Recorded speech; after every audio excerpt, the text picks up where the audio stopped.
Hello everyone, William here. Today I'm going to try and safely crack out these slabs that I have here.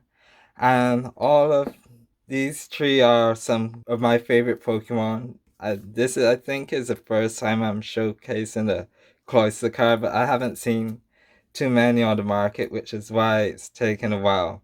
And I usually don't buy graded cards to crack, but some of these cards, I'm not actually this one because it's 6.5. I'll talk about that in a minute.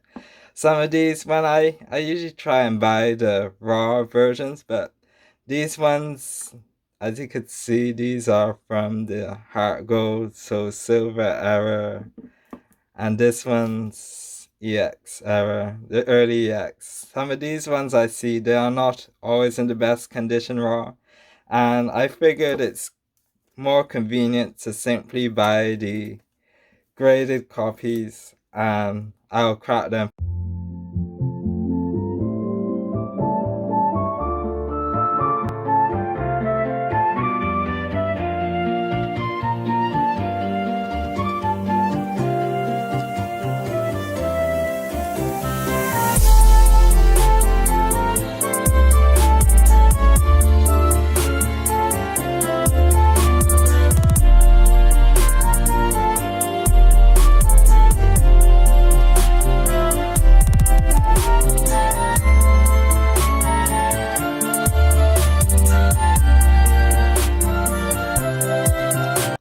Alright, now I have all the cards out of the slabs. Overall, I would say the results are mixed on terms of if it was worth buying these cards to crack out. This is kind of an extreme example of the Clefairy. I got it for less than £5 from the auction, and it's, if you just ignore the binder dent, it seems pretty alright if I have it in the binder, in the sleeve, and so forth. It's not my favorite Clefairy from the Heart Gold Soul Silver era, so I'm not too concerned with that one.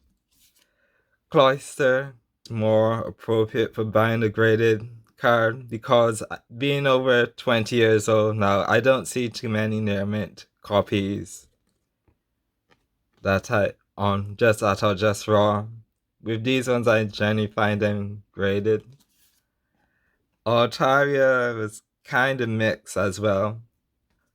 I say it's decent enough for my binder, but the camera might not pick it up, but there are some slight scratches on it, the surface, even though it was an 8.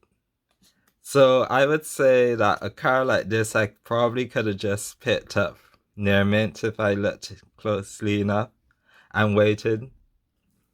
And Skylar is similar to Clefairy. I simply picked it up because it went for really cheap. Although that's one issue with the cheap cards is because I have to mail them from the US, it takes me a few months, several months actually, to buy enough cards for where it's economical enough to ship them back. So on the positive side, there aren't too many other older cards from these eras that I want to buy in near mint condition. And that's one conundrum is, with these cards, they are not the most expensive, so they don't always get graded.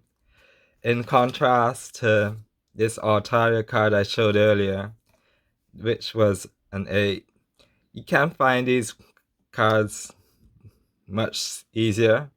Also, because there's somewhat of a premium for the raw cards compared to the mid grades of a 7 or 8. So when it came to this Altaria, buying the PSA 8 and cracking it was really just a similar price to buying the near mint copy raw and hoping for it to be in the same condition. There's that one major whitening there, but other than that, to me the card's really fine. Now for the next video, I'm not sure. I'm kind of losing my voice, so I'm going to cut it here. I might talk about some of my art books I got a few more this year which I've just had in the background. Another thing I might talk about is this Nessa card. As you could see, it's from this year and it's the simplified Chinese version. I finally completed my Nessa language set.